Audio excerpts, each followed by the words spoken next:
इतिहास के पन्ने पलटो, सदियों की धूल हटाओ और आंखें बंद करके उस जमाने में चले जाओ जब रात के अंधेरों में तलवारों की झनकार सुनाई देती थी, जब रेत के तूफानों में घोड़े दौड़ा करते थे, जब सिर्फ एक मर्द की आवाज से पूरा लश्कर कांप उठता था। ऐसी शख्सियत के बारे में आज हम बात करने वाले हैं, जो सिर्फ एक इंसान नहीं था, बल्कि एक ताकत था, एक आंधी था, एक तूफान था, जिसे खुद उसके दुश्मन भी सलाम करते थे। उसका नाम था खालिद इब्न अल वलीद। यह नाम सुनने में सिर्फ दो शब्द लगते हैं, लेकिन जब इन्हें पूरी समझ के साथ दिल में उतारा जाए तो लगता है जैसे कोई पहाड़ हिल गया हो, जैसे धरती का सीना चाक हो गया हो, जैसे आसमानों ने झुककर किसी इंसान को सलाम किया हो।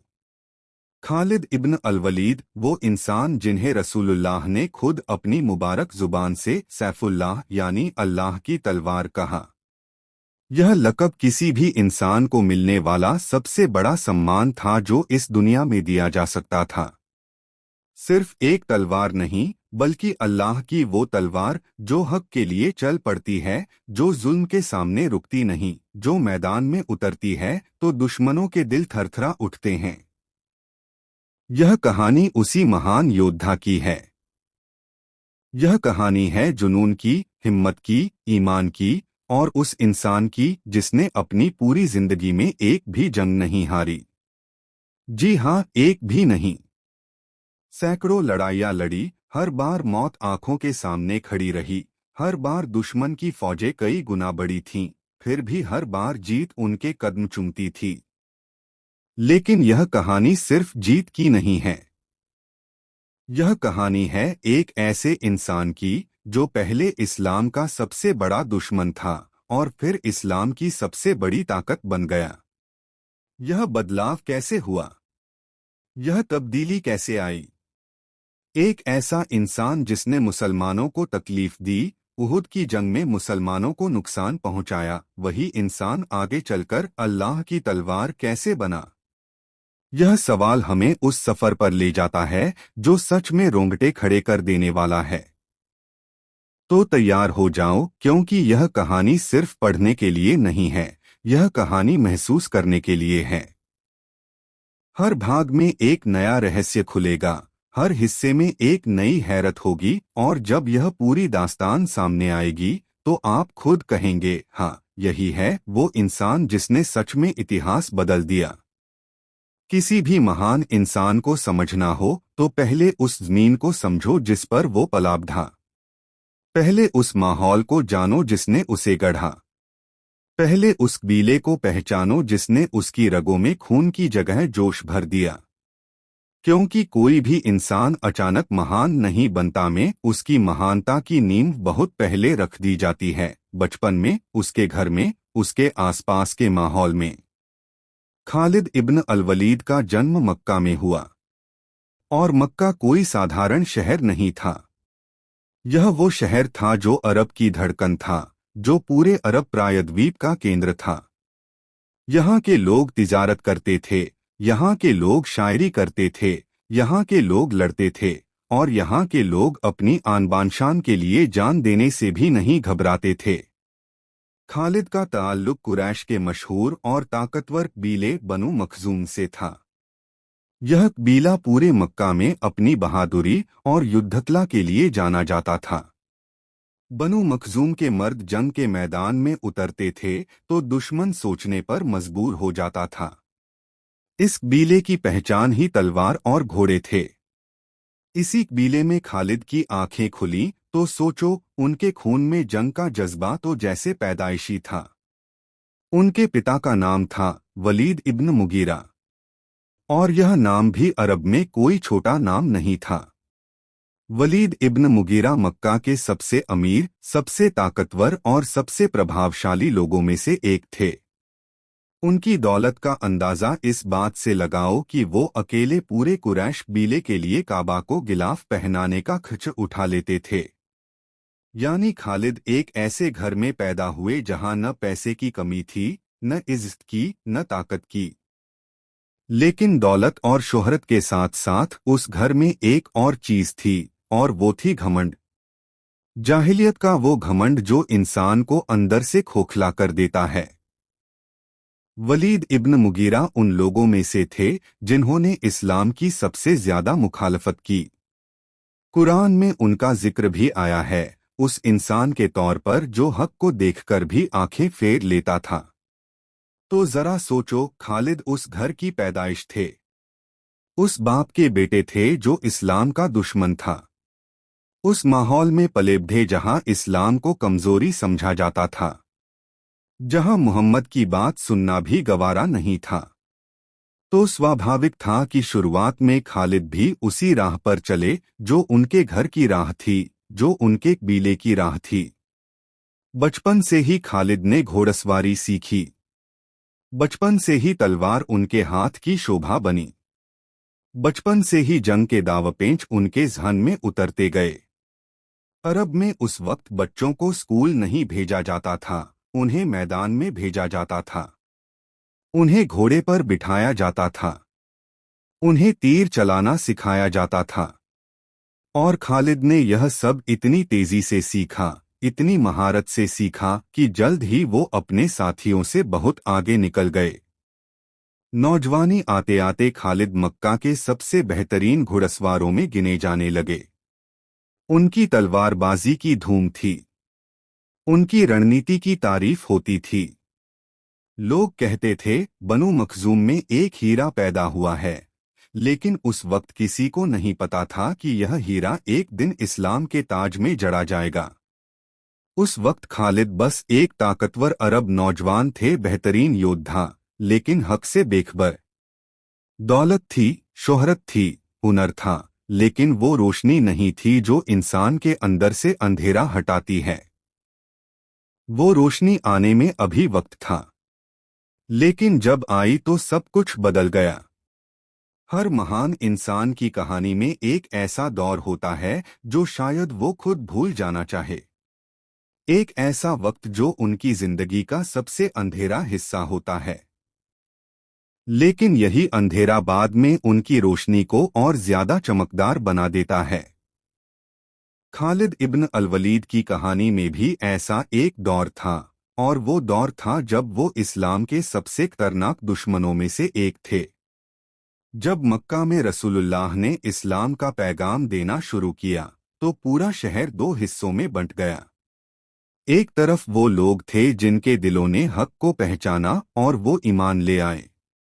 दूसरी तरफ वो लोग थे जिन्होंने अपने घमंड को, अपनी दौलत को, अपने बाप दादा के तरीकों को इस्लाम से ज्यादा अजीज समझा, और वो दुश्मन बन गए। खालिद उस वक्त दूसरे गुट में थे। यह सुनकर शायद कुछ लोगों को हैरत हो, लेकिन यही सच्चाई है। और इसी सच्चाई को समझना जरूरी है, क्योंकि इसके बिना खालिद की पूरी कहानी समझ नहीं आएगी। वो किसी मजबूरी से दुश्मन नहीं थे, वो पूरे यकीन के साथ, पूरी ताकत के साथ इस्लाम के खिलाफ खड़े थे। उहुद की जंग, यह वो जंग है जिसका नाम इस्लामी इतिहास में हमेशा के लिए दर्ज हो गया। यह जंग हिजरी सन 3 में लड़ी गई। मुसलमानों की तादाद कम थी, लेकिन शुरुआत में जंग का रुख मुसलमानों के हक में था। मुसलमान जीत की तरफ बढ़ रहे थे, दुश्मन की फौज पीछे हट रही थी। ऐसा लग रहा था कि फतह करीब है। लेकिन तभी एक गलती हुई। रसूलुल्लाह ने एक पहाड़ी दर्रे पर कुछ तीरंदाज तैनात किए थे और सख्त हुक्म दिया था कि चाहे कुछ भी हो जाए इस जगह को मत छोड़ना। लेकिन जब मुसलमानों को जीतते देखा तो कुछ तीरंदाज अपनी जगह छोड़कर नीचे आ गए। और बस यही वो लम्हा था जिसका खालिद इंतजार कर रहे थे। खालिद उस वक्त मक्के की फौज में घुड़सवार दस्ते के सरदार थे। उनकी नजरें उस दर्रे पर टिकी थीं। जैसे ही उन्होंने देखा कि वो जगह खाली हो गई, उन्होंने फौरन अपने घुड़सवारों को उस तरफ मोड़ा, पीछे से हमला किया, और पलक झपकते ही जंग का नक्शा बदल गया। यह खालिद की फौजी प्रतिभा थी, लेकिन उस वक्त यह प्रतिभा गलत तरफ इस्तेमाल हो रही थी। उस हमले की वजह से मुसलमानों को बहुत नुकसान उठाना पड़ा। कई साथी शहीद हुए, खुद रसूलुल्लाह जख्मी हुए। यह इस्लाम के लिए एक बहुत तकलीफदेह दिन था, और इस तकलीफ में खालिद का हाथ था। यह बात जानकर रुकना जरूरी है। जरा सोचो, वही खालिद जिन्हें बाद में रसूलुल्लाह ने अल्लाह की तलवार कहा, उन्हीं खालिद ने उहुद में मुसलमानों के खिलाफ तलवार चलाई थी। यह इस्लामी इतिहास का एक बहुत गहरा और सोचने वाला पहलू है। इससे हमें यह सबक मिलता है कि अल्लाह की रहमत कितनी बड़ी है कि वो किसी को भी बदल सकती है, किसी के भी दिल को पलट सकती है। उहुद के बाद भी खालिद मक्के की फौज में रहे। खंदक की जंग में भी वो मुसलमानों के खिलाफ थे। हुदैबिया के मौके पर भी वो उस तरफ थे। लेकिन अंदर, बहुत अंदर कुछ बदल रहा था, कुछ हिल रहा था। कोई सवाल था जो बार बार उठता था और जवाब नहीं मिलता था। वो सवाल क्या था? वो कौन सी बात थी जो खालिद के अंदर उथल पुथल मचा रही थी? यह जानने के लिए अगला भाग पढ़ना होगा, क्योंकि वहीं से शुरू होती है असली कहानी। वहीं से शुरू होता है वो सफर जो एक दुश्मन को अल्लाह की तलवार बना देता है। दुनिया में सबसे बड़ा चमत्कार कोई पहाड़ का हिलना नहीं है। सबसे बड़ा चमत्कार कोई दरिया का रुकना नहीं है। सबसे बड़ा चमत्कार है एक इंसान के दिल का बदलना। जब कोई इंसान अंधेरे से रोशनी की तरफ आता है, जब कोई नफरत से मोहब्बत की तरफ मुड़ता है, जब कोई गलत राह छोड़कर सच्ची राह पकड़ता है, तो यही सबसे बड़ा चमत्कार होता है। और खालिद इब्न अल-वलीद के साथ यही चमत्कार होने वाला था। लेकिन यह बदलाव एक दिन में नहीं आया। यह किसी एक लम्हे की बात नहीं थी। यह एक धीमी, गहरी, अंदरूनी प्रक्रिया थी जो महीनों बल्कि सालों तक चलती रही। अंदर से कुछ टूट रहा था, कुछ बन रहा था, कुछ पुराना जा रहा था और कुछ नया आ रहा था। पहली चीज जिसने खालिद के दिल में हलचल मचाई वो था रसूलुल्लाह का किरदार। खालिद एक झीन इंसान थे। वो सिर्फ तलवार चलाना जानते थे, ऐसा नहीं था। उनकी आंखें देखती थीं, उनका दिमाग सोचता था, उनका दिल महसूस करता था। और जब उन्होंने गौर से देखा तो उन्हें कुछ ऐसा दिखा जो उन्हें बेचैन करने लगा। उन्होंने देखा कि मुसलमानों पर जुल्म होता है, उन्हें तकलीफ दी जाती है, उन्हें मक्का से निकाला जाता है, लेकिन फिर भी वो टूटते नहीं। उन्होंने देखा कि रसूलुल्लाह के साथी भूखे रहते हैं, पत्थर खाते हैं, गर्म रेत पर लिटाए जाते हैं, लेकिन अपने ईमान से नहीं हटते। यह बात खालिद को सोचने पर मजबूर करती थी कि आखिर वो कौन सी ताकत है जो इन लोगों को इतना मजबूत बनाती है। दूसरी बात जिसने खालिद को हिलाया वो था उनके अपने भाई का इस्लाम कबूल करना। खालिद के बड़े भाई का नाम था वलीद इब्न वलीद। यह वही भाई थे जो बदर की जंग में कैदी बने थे और बाद में फिरौती देकर छूटे थे। लेकिन मक्का वापस आने के बाद उन्होंने इस्लाम कबूल कर लिया और मदीना चले गए। यह खबर खालिद के लिए एक बड़ा झटका थी। उनका अपना भाई, उनके ही घर का इंसान मुसलमान हो गया। यह बात खालिद के दिल में एक कांटे की तरह चुभती रही। वो सोचते, क्यों उनके भाई ने यह कदम उठाया? क्या देखा उन्होंने इस्लाम में?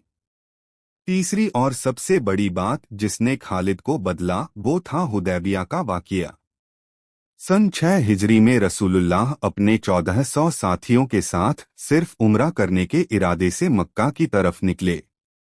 हथियार नहीं थे, जंग का इरादा नहीं था, बस अल्लाह के घर का तवाफ करना था। लेकिन मक्के वालों ने रोक दिया।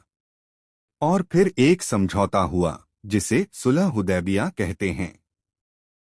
इस समझौते की शर्तें बाहर से देखने में मुसलमानों के खिलाफ लगती थीं। कई मुसलमान साथी भी बेचैन हो गए थे। लेकिन रसूलुल्लाह ने सब्र के साथ, शांति के साथ, बिना किसी जिद के वो समझौता कबूल किया। खालिद वहां मक्के की तरफ से थे। उन्होंने अपनी आंखों से यह सब देखा और उन्होंने देखा कि रसूलुल्लाह का चेहरा, जो इंसान चाहता तो लड़ सकता था, जिसके साथ 1400 जानिसार थे, उस इंसान के चेहरे पर न गुस्सा था, न घमंड था, न हार का दुख था, बल्कि एक ऐसा सुकून था, एक ऐसा इत्मीनान था जो खालिद ने अपनी पूरी जिंदगी में किसी के चेहरे पर नहीं देखा था। उस दिन खालिद के अंदर कुछ टूट गया। वो रात को सो नहीं पाए। उनके ज़हन में सवाल घूमते रहे। यह इंसान कौन है? यह सुकून कहाँ से आता है? यह यकीन कहाँ से मिलता है? क्या मैं गलत राह पर हूँ? क्या मैंने अपनी पूरी जिंदगी एक झूठ के लिए लगा दी? यह सवाल एक बार नहीं उठे, बार बार उठे। दिन में भी, रात में भी, जंग के मैदान में भी, खलवत में भी। और धीरे धीरे खालिद को एहसास होने लगा कि जो रोशनी वो लोगों के चेहरों पर देख रहे हैं, वो रोशनी उनके अंदर नहीं है। और उस रोशनी के बिना सब कुछ अधूरा है। अब सिर्फ एक कदम बाकी था। सबसे मुश्किल कदम, सबसे बड़ा कदम। वो कदम क्या था, यह जानने के लिए अगला भाग पढ़ो। कुछ फैसले जिंदगी में ऐसे होते हैं जो इंसान एक पल में नहीं लेता। वो फैसले दिल में पकते हैं, धीरे धीरे, आहिस्ता आहिस्ता। जैसे जमीन के अंदर बीज पकता है, जैसे बादल में पानी जमा होता है और फिर एक दिन अचानक बारिश हो जाती है। खालिद के दिल में भी ऐसा ही कुछ हो रहा था। सवाल पक रहे थे, जवाब तलाशे जा रहे थे, और एक दिन वो लम्हा आ ही गया। सन 8 हिजरी की बात है। मक्का और मदीना के बीच माहौल बदल रहा था। हुदैबिया के समझौते के बाद इस्लाम तेजी से फैल रहा था। लोगों के दिल खुल रहे थे। और खालिद, जो अब तक अपने अंदर की उथल पुथल को दबाते आ रहे थे, अब और नहीं दबा सकते थे। उन्होंने एक फैसला किया, मदीना जाने का फैसला। यह फैसला कितना बड़ा था, यह समझने के लिए उस ज़माने को समझना होगा। मक्का में खालिद की इज्जत थी, शोहरत थी, दौलत थी, मकाम था। वो कुरैश के सबसे बड़े योद्धा थे। अगर वो मदीना जाते हैं तो मक्के वाले उन्हें गद्दार कहेंगे। उनके घर वाले नाराज होंगे। उनके कबीले वाले मुंह फेर लेंगे। उनकी सारी पुरानी जिंदगी, सारी पहचान, सब कुछ दांव पर लग जाएगा। लेकिन खालिद ने सोच लिया था, जब इंसान सच को पहचान ले तो फिर नुकसान का डर उसे नहीं रोक सकता। लेकिन सफर शुरू करने से पहले खालिद ने एक काम किया। उन्होंने अपने पुराने दोस्त और इस्लाम कबूल कर चुके उथमान इब्न तलहा को खत लिखा, और एक और बड़े नाम को भी, जो उस वक्त मदीना की तरफ जा रहे थे, और वो नाम था अम्र इब्न अल-आस। जी हाँ, वही अम्र इब्न अल-आस जो आगे चलकर मिस्र के फातेह बने। वो भी उन्हीं दिनों इस्लाम की तरफ आ रहे थे। और एक तीसरा नाम था उथमान इब्न तलहा। यह तीनों एक साथ मदीना की तरफ निकले। यह सफर कोई साधारण सफर नहीं था। यह तीन ऐसे इंसानों का सफर था जो कल तक इस्लाम के दुश्मन थे और आज हक की तलाश में घर छोड़ रहे थे। रेत पर चलते हुए, धूप में जलते हुए, अपने पुराने जिंदगी को पीछे छोड़ते हुए। और जब यह तीनों मदीना पहुंचे तो एक ऐसा वाकया हुआ जो खालिद की आंखें हमेशा के लिए भिगो गया। रसूलुल्लाह को खबर मिली कि खालिद आ रहे हैं। और जब खालिद सामने आए तो रसूलुल्लाह के चेहरे पर एक ऐसी मुस्कान आई, एक ऐसी चमक आई जो खालिद ने कभी नहीं भूली। रसूलुल्लाह ने फरमाया, अल्हम्दुलिल्लाह जिसने तुम्हें हिदायत दी। मुझे उम्मीद थी कि तुम्हारी अक्लमंदी तुम्हें इस्लाम तक जरूर लाएगी।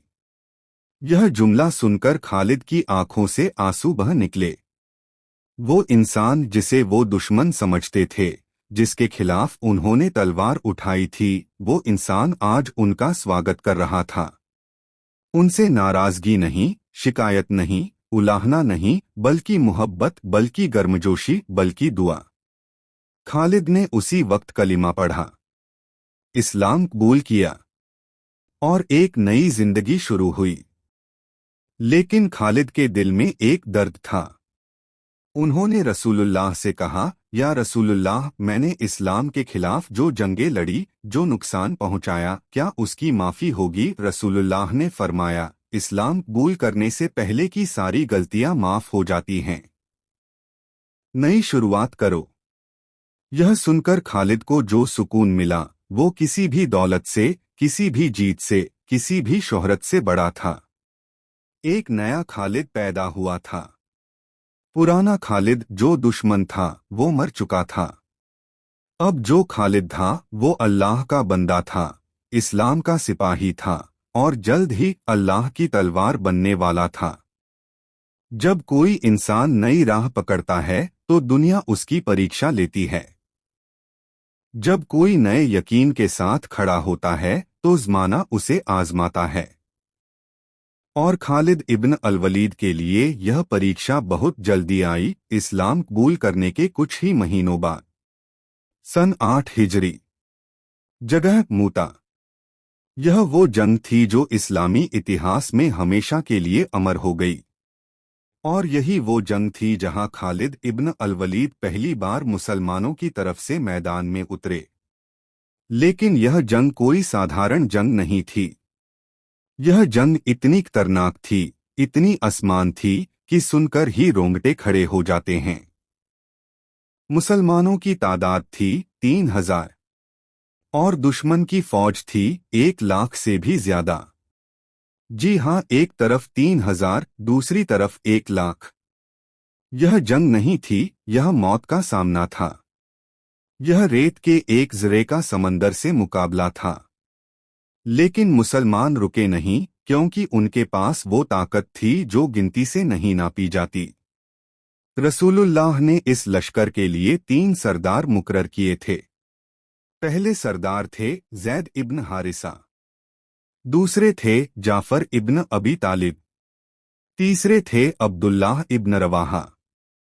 और रसूलुल्लाह ने फरमाया था, अगर यह तीनों शहीद हो जाएं तो मुसलमान अपना सरदार खुद चुन लें। मैदान में जो हुआ वो इतिहास का सबसे दर्दनाक और सबसे शानदार बाब है। ज़ैद इब्न हारिसा, रसूलुल्लाह के मुंहबोले बेटे, दुश्मन की फौज में घुस गए और लड़ते लड़ते शहीद हो गए। झंडा जाफर इब्न अबी तालिब ने थाम लिया। जाफर रसूलुल्लाह के चचेरे भाई, वो भी लड़ते रहे। दुश्मनों ने उनका एक हाथ काट दिया तो दूसरे हाथ से झंडा थामे रहे। दूसरा हाथ भी काट दिया तो दोनों बाहों से झंडे को सीने से लगाए रखा। और फिर वो भी शहीद हो गए। फिर अब्दुल्लाह इब्न रवाहा ने झंडा उठाया और वो भी शहीद हो गए। तीनों सरदार शहीद हो चुके थे। लश्कर बिना सरदार के था। दुश्मन की फौज हर तरफ से घेरे हुए थी। ऐसे में मुसलमानों ने मिलकर फैसला किया और उन्होंने खालिद इब्न अल-वलीद को अपना सरदार चुना। यह खालिद के लिए सबसे बड़ा इम्तिहान था। एक तरफ लाखों दुश्मन, दूसरी तरफ 3000 थके हुए गमज़दा मुसलमान, जिनके 3 प्यारे सरदार अभी अभी शहीद हुए थे। हर तरफ से मौत मुंह खोले खड़ी थी। कोई और होता तो शायद हार मान लेता, कोई और होता तो शायद भाग खड़ा होता। लेकिन खालिद खालिद थे। उन्होंने झंडा थामा, फौज को देखा और फिर वो दिमाग चला जो अल्लाह ने उन्हें दिया था, वो दिमाग जो मैदान को एक नज़र में पढ़ लेता था। खालिद ने रात के अंधेरे में अपनी फौज की तरतीब बदली। जो लोग आगे थे उन्हें पीछे किया, जो पीछे थे उन्हें आगे लाया। दाएं वाले बाईं तरफ गए, बाएं वाले दाईं तरफ। सुबह जब दुश्मन ने देखा तो उन्हें लगा कि रात में नई फौज आ गई है। नए चेहरे, नई तरतीब, नया जोश। दुश्मन की फौज में हलचल मच गई। वो घबरा गए कि यह नई फौज कहां से आई, क्या और लोग आ रहे हैं? इसी घबराहट का फायदा उठाकर खालिद ने ऐसा हमला किया कि दुश्मन पीछे हट गया और खालिद अपने लश्कर को सही सलामत वापस ले आए। यह जीत नहीं थी, लेकिन यह हार भी नहीं थी। यह एक ऐसी वापसी थी जो अपने आप में एक चमत्कार थी। 3,000 इंसानों को 1,00,000 के सामने से बचाकर लाना, यह खालिद के सिवा कोई नहीं कर सकता था। जब यह खबर रसूलुल्लाह तक पहुंची तो उनकी आंखों में आंसू थे। 3 प्यारे साथियों की शहादत का गम था, लेकिन साथ ही उन्होंने खालिद के बारे में फरमाया, खालिद, अल्लाह की तलवारों में से एक तलवार ने फौज को संभाला। यही वो लम्हा था जब पहली बार खालिद को अल्लाह की तलवार कहा गया, और अब यह तलवार म्यान में नहीं रहने वाली थी। कुछ दिन इतिहास में ऐसे होते हैं जो सदियों तक याद रखे जाते हैं। कुछ लम्हे ऐसे होते हैं जो वक्त के पत्थर पर हमेशा के लिए नक्श हो जाते हैं। सन 8 हिजरी का वो दिन ऐसा ही एक दिन था जब मक्का फतह हुआ। जब वो शहर जिसने रसूलुल्लाह को तकलीफ दी, जिसने मुसलमानों पर जुल्म किया, जिसने इस्लाम को मिटाने की हर कोशिश की, वो शहर इस्लाम के कदमों में आ गया। और इस फतह में खालिद इब्न अल-वलीद का किरदार बेहद अहम था। रसूलुल्लाह 10,000 मुसलमानों के साथ मक्का की तरफ बढ़े। यह लश्कर इतना बड़ा था, इतना मुनज़्ज़म था कि मक्के वालों के होश उड़ गए। उन्हें एहसास हो गया कि अब मुकाबला मुमकिन नहीं। रसूलुल्लाह ने पूरे लश्कर को 4 हिस्सों में बांटा। हर हिस्सा मक्का के एक अलग दरवाजे से दाखिल होना था, और खालिद इब्न अल-वलीद को हुक्म दिया गया मक्का के नीचे की तरफ से दाखिल होने का। रसूलुल्लाह का हुक्म था, जब तक कोई मुकाबला न करे, किसी से लड़ाई मत करो, शांति से दाखिल हो। लेकिन खालिद के रास्ते में कुछ कुरैश के नौजवान खड़े हो गए। उन्होंने तीर चलाए, उन्होंने रोकने की कोशिश की, और जब उन्होंने पहल की तो खालिद ने जवाब दिया। बहुत थोड़े वक्त में वो रुकावट हट गई और खालिद मक्का में दाखिल हो गए। लेकिन इस छोटी सी लड़ाई के बारे में जब रसूलुल्लाह को पता चला तो उन्होंने खालिद से पूछा। खालिद ने बताया कि दुश्मन ने पहले तीर चलाए। रसूलुल्लाह ने बात सुनी और मामला वहीं खत्म हो गया। फतह मक्का यह सिर्फ एक फौजी जीत नहीं थी, यह एक रूहानी लम्हा था। वो शहर जहां खालिद पैदा हुए थे, जहां उन्होंने बचपन गुजारा था, जहां उनके घर थे, उनके रिश्तेदार थे, वो शहर आज इस्लाम का हो गया था। और खालिद उस फौज में थे जिसने इसे फतह किया। जरा सोचो उस लम्हे को जब खालिद मक्का की गलियों में इस्लाम के सिपाही की हैसियत से चल रहे थे। वही गलियां जहां उन्होंने कभी इस्लाम के खिलाफ तलवार उठाई थी। वही ज़मीन जहां उन्होंने कभी मुसलमानों को तकलीफ देने में हिस्सा लिया था। उस वक्त उनके दिल में क्या गुजरी होगी, यह सिर्फ वही जान सकते थे। फतह मक्का के बाद रसूलुल्लाह ने खालिद को एक अहम काम सौंपा। मक्का के आसपास कुछ ऐसी जगहें थीं जहां अभी भी बुतपरस्ती हो रही थी। एक मशहूर बुत था अल-उज़्ज़ा, जो अरब में बहुत पूजा जाता था। खालिद को हुक्म मिला, जाओ और उसे खत्म करो। खालिद गए, उन्होंने उस बुत को तोड़ा और वापस आकर रसूलुल्लाह को खबर दी। यह काम सिर्फ एक बुत तोड़ना नहीं था, यह एक पुराने दौर का खात्मा था। जाहिलियत की एक और निशानी मिट गई थी। फतह मक्का के बाद खालिद की जिंदगी में एक नया जोश आ गया। अब उनके सामने पूरी दुनिया थी। अब उनकी तलवार को एक मकसद मिल गया था। अब वो सिर्फ एक बीले के योद्धा नहीं थे, वो इस्लाम के सिपाही थे। और इस्लाम के सिपाही के तौर पर उनका असली सफर अभी शुरू हुआ था। आने वाले दिनों में खालिद ऐसी जंगें लड़ेंगे जो इतिहास में मिसाल बन जाएंगी। ऐसे मैदान फतह करेंगे जो दुनिया की सबसे बड़ी सल्तनतों के किले थे। ऐसी रणनीतियां बनाएंगे जो आज भी फौजी अकादमियों में पढ़ाई जाती हैं। लेकिन यह सब जानने से पहले एक और अहम जंग है जिसका जिक्र जरूरी है। वो जंग जो फतह मक्का के फौरन बाद हुई, हुनैन की जंग। हुनैन में क्या हुआ? खालिद ने वहां क्या किरदार अदा किया और उस जंग ने खालिद को क्या सिखाया? जिंदगी में कभी कभी सबसे बड़ी जीत के बाद सबसे बड़ा इम्तिहान आता है। जब इंसान जीत की खुशी में होता है, जब उसका सीना फख्र से चौड़ा होता है, जब उसे लगता है कि अब कोई नहीं रोक सकता, तभी अल्लाह एक ऐसा लम्हा लाता है जो उसे याद दिलाता है कि ताकत सिर्फ गिनती में नहीं होती, ताकत सिर्फ हथियारों में नहीं होती, असली ताकत अल्लाह पर भरोसे में होती है। फतह मक्का के बाद मुसलमानों का जोश आसमान पर था। 10,000 मुसलमानों ने मक्का फतह किया था। चारों तरफ इस्लाम का बोलबाला था। लोग जोश में थे, गुरूर में नहीं, लेकिन एक कैफियत थी जो दिलों में घर कर गई थी। कुछ लोगों के ज़हन में यह ख्याल आ गया, अब हमें कौन हरा सकता है? इतनी बड़ी फौज है हमारे पास। और यही वो लम्हा था जब अल्लाह ने इम्तिहान भेजा। मक्का के करीब एक जगह है, उन्हें यहाँ हवाजिन और सकीफ बीलों की मिलीजुली फौज जमा हो गई थी। यह कबीले बहुत खतरनाक थे, जंग के माहिर, तीरंदाजी में बेमिसाल और अपनी जमीन के एक एक पत्थर से वाकिफ। उन्होंने पहले से तैयारी कर ली थी। पहाड़ों की घाटियों में छुप गए थे, तंग रास्तों पर मोर्चे बना लिए थे। मुसलमानों की फौज हुनैन की घाटी में दाखिल हुई। 12,000 मुसलमान थे। इतने बड़े लश्कर के साथ पहले कभी नहीं निकले थे। आगे आगे खालिद इब्न अल-वलीद का दस्ता था। और तभी अचानक चारों तरफ से तीरों की बारिश शुरू हो गई। पहाड़ों से, घाटियों से, पत्थरों की ओट से हर तरफ से तीर आने लगे। इतनी अचानक, इतनी तेज, इतनी जबरदस्त कि मुसलमान फौज एक पल के लिए हिल गई।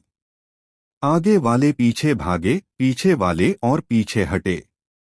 पूरे लश्कर में भगदड़ मच गई। यह वो लम्हा था जो इतिहास में हमेशा के लिए दर्ज हो गया। 12,000 का लश्कर, जो अभी कुछ दिन पहले मक्का फतह करके आया था, वो भाग रहा था। लेकिन रसूलुल्लाह नहीं भागे। वो अपनी जगह पर खड़े रहे, अपने खच्चर पर सवार, बिल्कुल स्थिर, बिल्कुल मजबूत। उन्होंने पुकारा, मैं यहाँ हूँ। मैं अल्लाह का नबी हूँ। मैं अब्दुल मुत्तलिब का बेटा हूँ। यह आवाज सुनकर जो साथी करीब थे वो रुक गए। फिर एक एक करके लोग वापस आने लगे। अब्बास इब्न अब्दुल मुत्तलिब ने ऊंची आवाज में पुकारा और लोग दौड़ते हुए वापस आए। खालिद इब्न अल-वलीद, जो आगे के दस्ते में थे, उन्होंने भी उस पल को महसूस किया।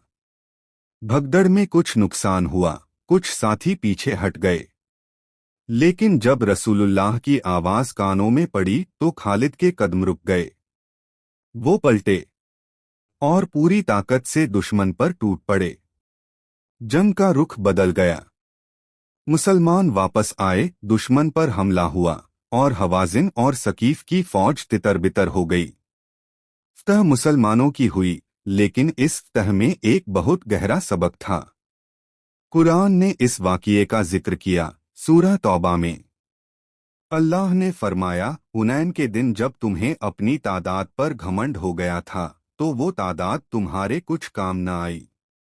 यह आयत एक ऐसा सबक है जो क़यामत तक के लिए है। ताकत गिनती में नहीं होती। जीत तादाद से नहीं आती। जीत अल्लाह की मदद से आती है, और अल्लाह की मदद उन्हीं पर आती है जो अपने दिलों में घमंड नहीं रखते। खालिद ने यह सबक दिल की गहराई में उतार लिया। उन्होंने देखा था कि कैसे एक पल में 12,000 का लश्कर बिखर सकता है। उन्होंने देखा था कि कैसे सिर्फ रसूलुल्लाह की एक आवाज ने सब कुछ पलट दिया।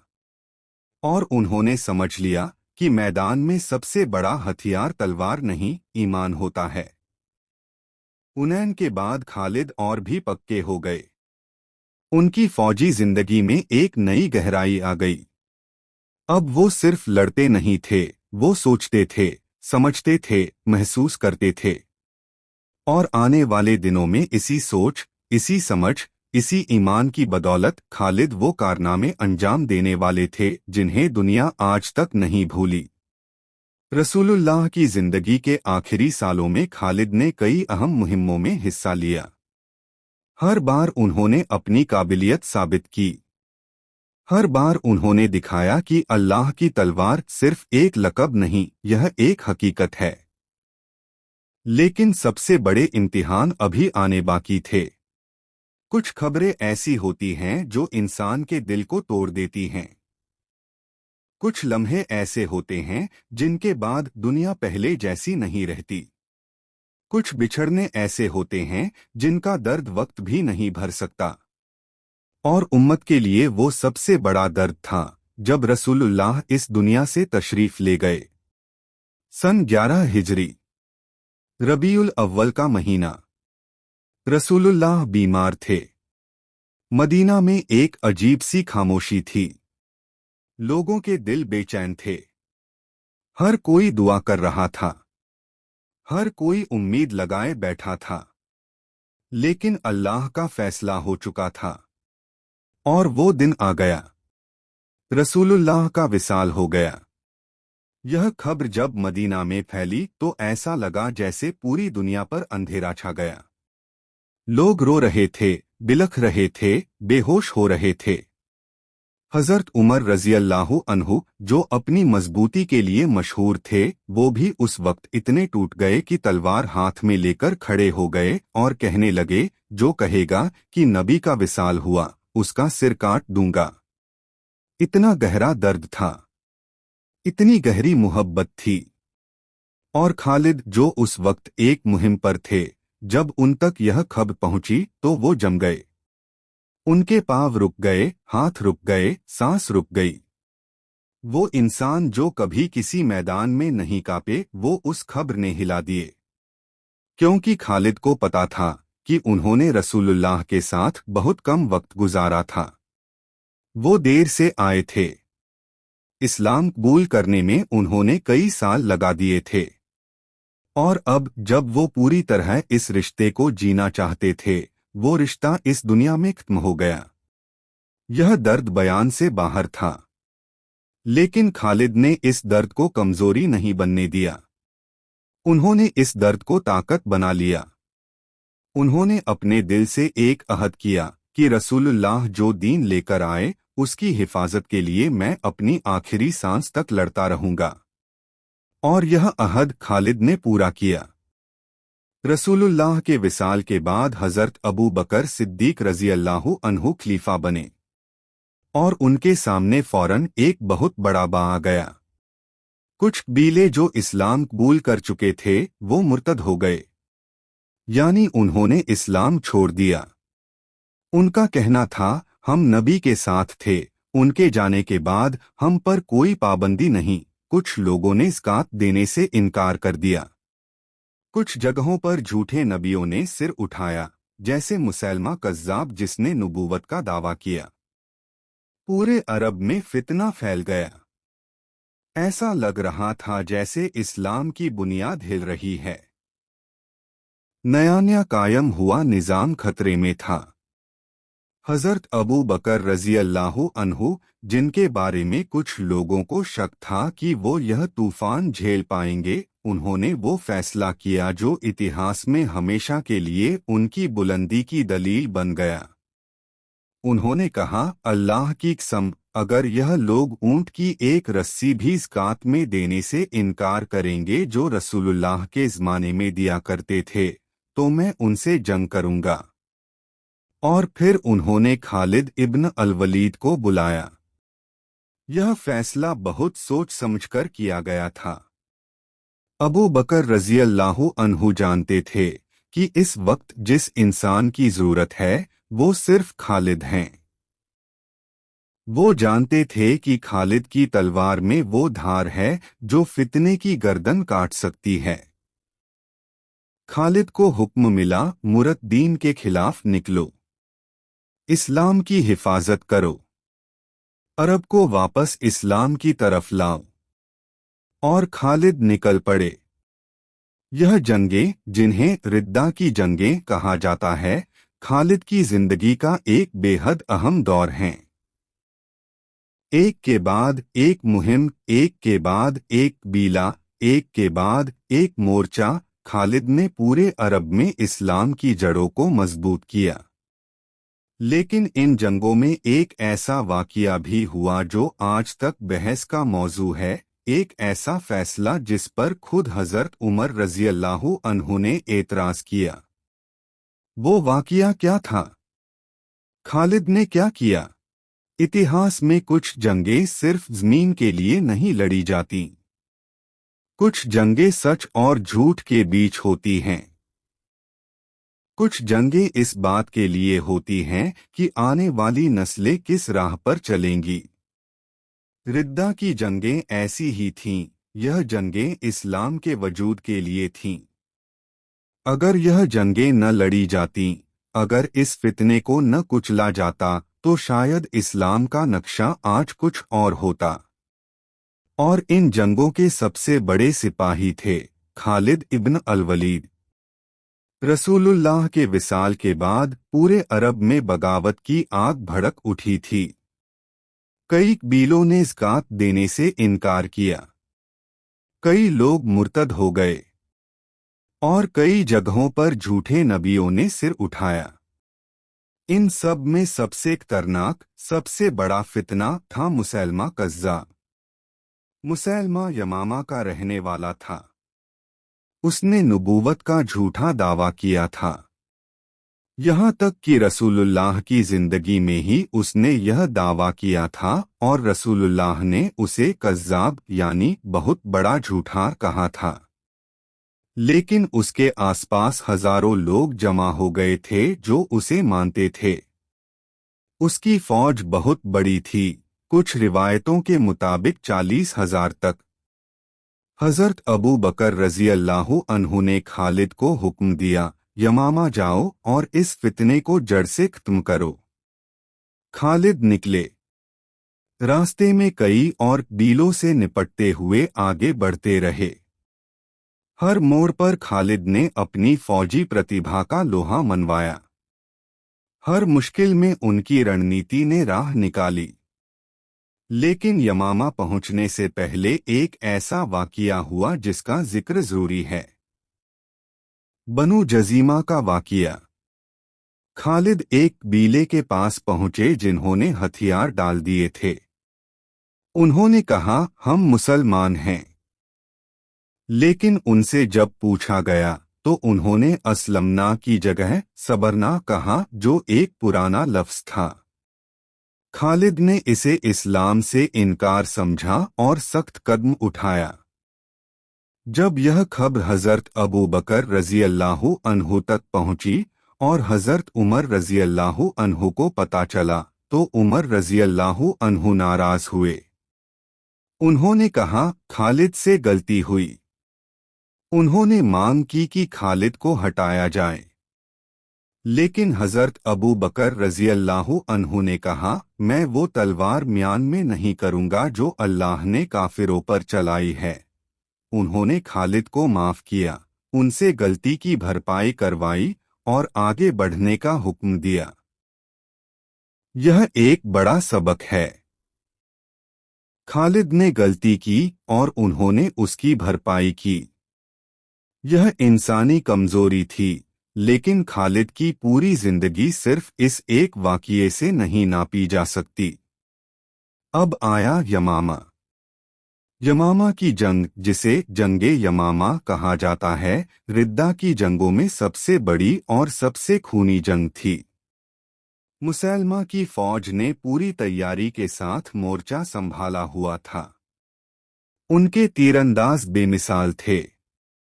उनकी जगह मजबूत थी। और उनकी तादाद बहुत ज्यादा थी। शुरुआत में जंग बहुत मुश्किल रही। मुसलमानों पर भारी दबाव था। कई जगहों पर मुसलमान पीछे हटे। ऐसा लम्हा भी आया जब खालिद के खेमे तक दुश्मन पहुंच गया और खालिद की बीवी वहां थी। यह इतनी तीखी जंग थी कि हर तरफ खून ही खून था। लेकिन खालिद रुके नहीं। उन्होंने अपनी फौज को दोबारा तरतीब दिया। हर कबीले को अलग अलग बांटा ताकि हर कोई अपने साथियों के बीच लड़े और ज्यादा जोश से लड़े। फिर ऐसा हमला किया जो मुसैलमा की फौज झेल नहीं सकी। मुसैलमा की फौज पीछे हटने लगी। वो एक बाग में जा घुसे जिसे बाग मौत यानी मृत्यु का बाग कहा गया। मुसलमान उनके पीछे गए। वहां जो जंग हुई वो इतनी खूनी थी कि उसकी मिसाल नहीं मिलती। और आखिरकार मुसैलमा कज़्ज़ाब मारा गया। उसे किसने मारा, इस बारे में दो रिवायतें हैं।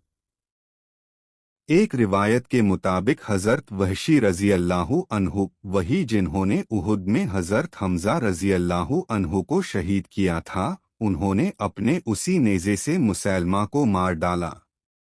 उन्होंने कहा, मैंने उहुद में बेहतरीन इंसान को मारा था, आज मैंने बदतरीन इंसान को मारा। मुसैलमा का खात्मा हो गया। फितना कुचल गया। यमामा फतह हो गया। लेकिन इस जंग में मुसलमानों का बहुत नुकसान हुआ। सैकड़ों हाफिजे कुरान शहीद हुए, इतने कि हज़रत उमर रज़ी अल्लाहु अन्हु को फिक्र हुई कि कुरान कहीं खो न जाए। और इसी फिक्र ने कुरान को एक किताब की शक्ल में जमा करने की राह खोली। यानी यमामा की जंग ने, जो खालिद ने लड़ी, एक ऐसे काम की नींव रखी जो क़यामत तक उम्मत के लिए नेमत बनी रहेगी। खालिद यमामा फतह करके वापस आए। लेकिन उनका सफर खत्म नहीं हुआ था, बल्कि असली सफर अभी शुरू होने वाला था। अब उनके सामने थी पूरी दुनिया। जब कोई इंसान एक मकसद के लिए जी रहा हो, जब उसके हर सांस में एक जज्बा हो, हर कदम में एक इरादा हो, तो वो इंसान वो काम कर गुजरता है जो दुनिया नामुमकिन समझती है। खालिद इब्न अल-वलीद उन्हीं इंसानों में से थे। रिद्दा की जंगें खत्म हुई और फौरन एक नया हुक्म आया। एक नई राह खुली। एक नया मैदान सामने था। वो मैदान था इराक। उस वक्त इराक फारस की साम्राज्य यानी सासानी सल्तनत के कब्जे में था। यह सल्तनत दुनिया की दो सबसे बड़ी ताकतों में से एक थी। उनकी फौजें बेशुमार थीं। उनके हाथी जंग के मैदान में दुश्मन को रौंद देते थे। उनके किले इतने मजबूत थे कि उन्हें अजेय समझा जाता था। सदियों से किसी ने उनसे लोहा लेने की हिम्मत नहीं की थी। लेकिन खालिद को यह सब सुनकर डर नहीं लगा, बल्कि उनके अंदर एक और जज्बा भड़क उठा। सन 12 हिजरी में हज़रत अबू बकर रज़ी अल्लाहु अन्हु ने खालिद को हुक्म दिया, इराक की तरफ निकलो। और खालिद निकल पड़े, महज 18,000 सिपाहियों के साथ। 18,000 उस सल्तनत के खिलाफ जिसके पास लाखों की फौज थी। लेकिन खालिद की रणनीति ऐसी थी जो दुश्मन की समझ से बाहर थी। वो इतनी तेजी से चलते थे, इतनी बिजली की रफ्तार से, कि दुश्मन को तैयारी का वक्त ही नहीं मिलता था। जब तक दुश्मन को खबर होती कि खालिद आ रहे हैं, खालिद पहुंच चुके होते थे। इराक में उन्होंने एक के बाद एक जंगें लड़ी और हर जंग में फतह हासिल की। पहली बड़ी जंग थी जंगे कज़िमा, जिसे जंगे ज़ात उस सलासिल भी कहते हैं। फारसी फौज ने अपने सिपाहियों को ज़ंजीरों से बांध दिया था ताकि वो भाग न सकें। यह उनकी हिम्मत की दलील नहीं थी, बल्कि यह उनके डर की दलील थी।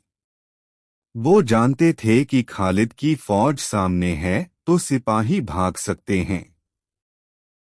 लेकिन ज़ंजीरें भी काम न आईं। खालिद ने ऐसा हमला किया कि फारसी फौज तितर-बितर हो गई। जंजीरों में जकड़े सिपाही भाग भी नहीं सकते थे और लड़ भी नहीं सकते थे। फतह मुसलमानों की हुई। इसके बाद आई जंगे मजार, फिर जंगे वल्लाजा, फिर जंगे उल्लैस। उल्लैस की जंग बेहद अहम थी।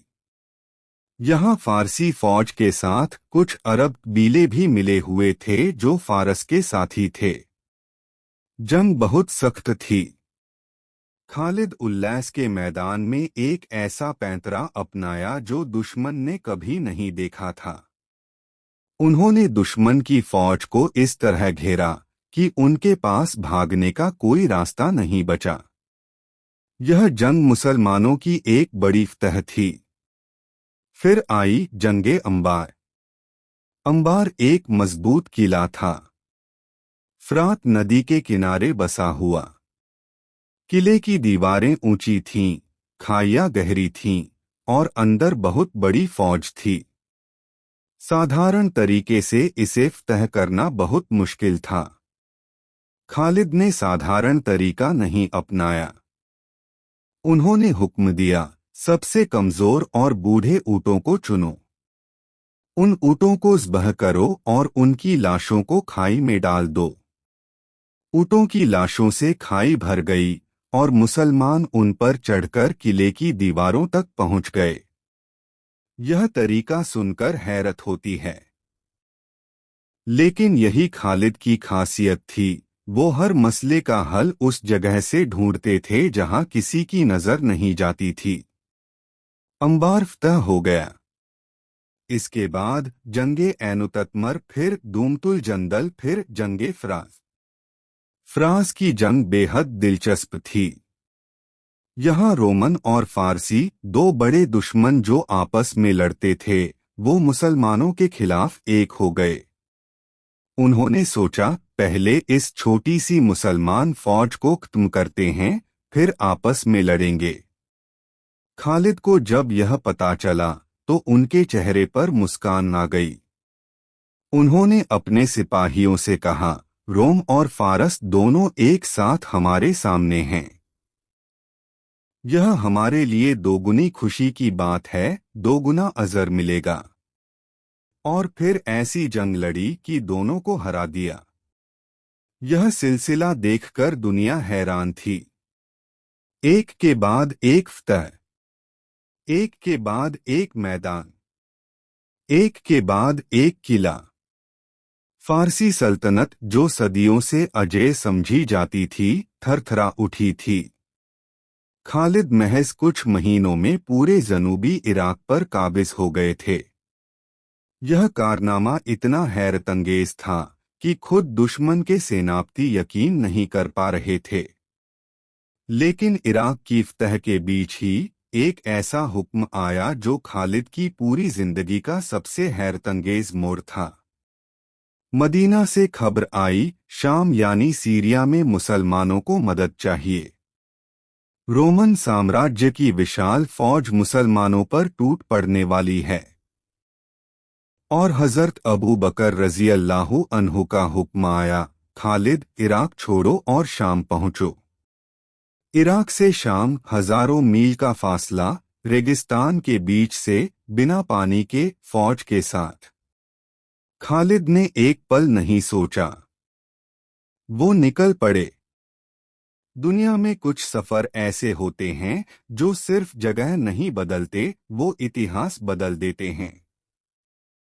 कुछ रास्ते ऐसे होते हैं जिन पर चलना ही अपने आप में एक कारनामा होता है। और खालिद इब्न अल-वलीद का इराक से शाम का सफर, यह दुनिया के सबसे हैरतअंगेज फौजी सफरों में से एक है। इतिहास के हर बड़े फौजी विश्लेषक ने इस सफर को पढ़कर दांतों तले उंगली दबाई है। जरा उस मंजर को महसूस करो। एक तरफ इराक, जहां खालिद अभी-अभी एक के बाद एक फतह हासिल कर रहे थे। फारसी सल्तनत थरथरा रही थी। मुसलमानों का बोलबाला था। हर तरफ जीत का माहौल था। और तभी मदीना से हुक्म आया, शाम जाओ। शाम यानी आज का सीरिया, लेबनान, फिलिस्तीन और उसके आसपास का इलाका। यह इलाका उस वक्त रोमन साम्राज्य के कब्जे में था और वहां मुसलमानों की छोटी फौजें रोमन की विशाल फौज के सामने डटी हुई थीं। उन्हें मदद की सख्त जरूरत थी। लेकिन रास्ता कौन सा था? साधारण रास्ता था, उत्तर की तरफ से, जहां पानी था, जहां रास्ते बने हुए थे, जहां आबादी थी। लेकिन यह रास्ता बहुत लंबा था, इतना लंबा कि जब तक खालिद पहुंचते शायद बहुत देर हो जाती। खालिद ने वो रास्ता चुना जो किसी ने सोचा भी नहीं था, सीधे रेगिस्तान के बीच से। यह रेगिस्तान, जिसे बादिया कहते हैं, उस वक्त मौत का मैदान समझा जाता था।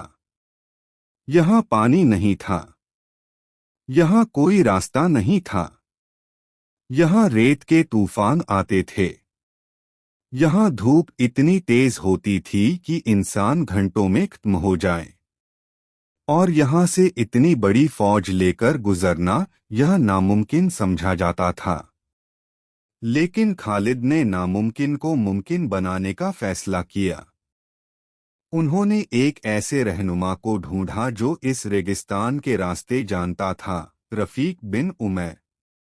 यह शख्स उस रेगिस्तान का चप्पा चप्पा जानता था। उसने खालिद को बताया, पानी के ठिकाने कहाँ हैं, कब मिलेंगे, कितनी दूर हैं। फिर खालिद ने एक ऐसी तैयारी की जो आज भी हैरत में डालती है। उन्होंने ऊँटों को कई दिनों तक खूब पानी पिलाया, इतना पानी कि ऊँटों के पेट भर गए। फिर उनके मुंह बांध दिए ताकि वो खाना न खाए और पानी जज्ब रहे। यह ऊँट चलते चलते रेगिस्तान में पानी का जरिया बन गए। जब पानी की जरूरत होती, ऊँट ज़ब्ह किए जाते और उनके पेट से पानी निकाला जाता। यह तरीका इतना अनोखा था, इतना झीनाना था कि फौजी इतिहास में इसकी मिसाल नहीं मिलती। और फिर वो सफर शुरू हुआ। 9,000 सिपाही, रेत का अनंत समंदर, जलती हुई धूप, रात को हड्डियां जमा देने वाली ठंड। कोई रास्ता नहीं, बस सितारे और रहनुमा की राह। दिन गुजरते गए, सफर जारी रहा। थकान थी, तकलीफ थी, लेकिन हिम्मत नहीं टूटी, क्योंकि उनके आगे खालिद थे, और खालिद के होते हुए हिम्मत कैसे टूटती। रफीक बिन उमैर ने एक जगह का वादा किया था, जहां पानी मिलेगा। जब वो जगह आई तो पानी नहीं था। फौज में हलचल मच गई, लोग घबराए। रफीक खुद परेशान हो गया, लेकिन खालिद शांत रहे। उन्होंने कहा, ढूंढो, पानी यहीं है, जमीन के अंदर। और सिपाहियों ने खोदा। खोदते खोदते पानी निकल आया। यह वाकया सुनकर पूरी फौज में एक नया जोश भर गया। लोगों को यकीन हो गया, जब तक खालिद हैं, राह निकलेगी। आखिरकार उस नामुमकिन सफर के बाद खालिद की फौज शाम की सरहद पर पहुंच गई। 5 दिन, कुछ रिवायतों के मुताबिक 6 दिन में उन्होंने वो रास्ता तय किया जो महीनों का समझा जाता था। जब शाम में मौजूद मुसलमान सरदारों को खबर मिली कि खालिद आ गए, तो उनके दिलों में एक नई रोशनी जली। अबू उबैदा इब्न अल-जर्राह रज़ियल्लाहु अन्हु, जो शाम की मुसलमान फौज के सरदार थे, उन्होंने खालिद का इस गर्मजोशी से स्वागत किया जो भाई अपने भाई का करता है। और रोमन फौज, जो यह सोच रही थी कि रेगिस्तान से कोई नहीं आ सकता, वो यह देखकर दंग रह गई कि खालिद की फौज उनके सामने खड़ी है। उन्हें यकीन नहीं आया, लेकिन यह हकीकत थी। और अब शाम में एक ऐसी जंग होने वाली थी जो दुनिया के नक्शे को हमेशा के लिए बदल देगी। एक ऐसी जंग जिसका नाम इतिहास में सोने के हरफों से लिखा गया, जंगे यरमुक। लेकिन यरमुक से पहले कुछ और जंगें थीं, कुछ और मोर्चे थे, कुछ और इम्तिहान थे, और उन सब में खालिद की तलवार बिजली की तरह चमकती रही।